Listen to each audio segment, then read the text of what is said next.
back in my early days of my career, there was, next to my operation was a parts fabrication shop. And they manufactured parts for the assembly plants within Burroughs Corporation. And it was all internal demand. It wasn't external demand. And the fellow managed the shop by dominated the management team by keeping all the information to himself. And as a result, the shop got into serious trouble. And because he didn't have the whole team working on the shop, it wasn't a productive environment. You have to create an environment where these best people who have integrity can prosper, and that's your job as a manager to create that environment. So magically, out of the blue, they fired him and they asked me to run the shop. And what we saw in the shop was a cost per produced hour of $44. Now at 44 bucks back, and this is in the late 70s, back in those days, 44 bucks an hour was fairly expensive. And as a result, the assembly factories were beginning to look outside of my fab shop to buy their parts because they can get them cheaper. So we obviously had to do something about this. Now these are the various elements of cost. Includes utilities, corporate allocation, material, scrap material, downtime, machine repair, all the different elements that make up the total cost allocated over the hours that we were producing. The large one was wages. So we had to attack that. So when I took over, obviously the first thing in our strategy was to come up with a way to reduce our cost per hour. And we were coming up with some pretty good ideas, but it was 25 cents here, 50 cents there, all good ideas, but we weren't going to get to where we had to be. We had to be in the low 30s to be competitive. So we weren't getting there. So I decided to take a different tact and change the environment in which we were operating. Instead of keeping information close at hand between myself and my trusted staff, we brought all the employees in and included them on every aspect of this cost, let them understand what the goal was, and that was the low $30 an hour.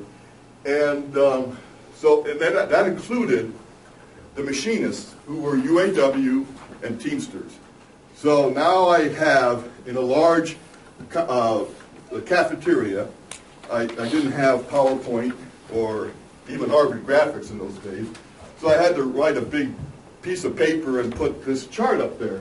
And I had listed in all the different costs per hour, and this being wages. And then I pointed out to them why this was critical to change, because it meant their jobs. Ultimately, we're going to disappear.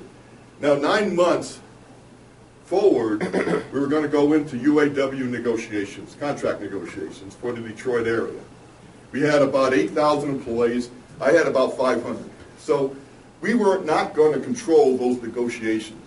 But I told them that what's going to be focused on was going to be this number, and that is their wages.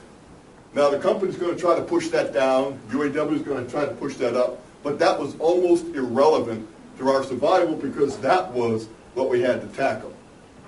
So I asked all of them to get involved and find ways to chip away at all these things, and this will be controlled by people that are outside our control.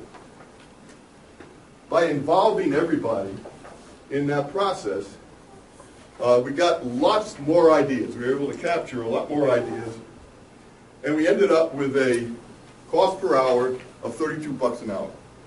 The wages kept the same. I mean, the contract, they went on strike for a couple of weeks. Nothing changed, which was the way it was in the last 3 or 4 contracts. Nothing ever changes. But the overhead cost per hour had changed. Once we achieved this, we then could go outside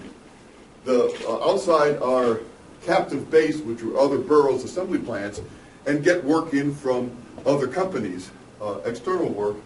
And that additional work diluted our fixed expense, and we ended up with a cost per hour of $27 an hour, because we had this cost structure, but we brought more work in, so it diluted the fixed expenses.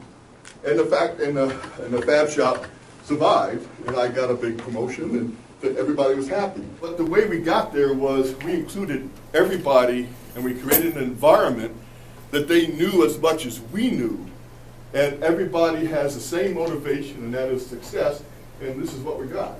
It was way beyond anything that we had envisioned.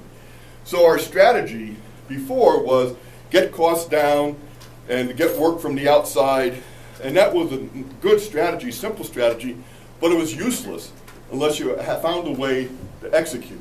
And we found a way to execute by bringing everybody involved into the process.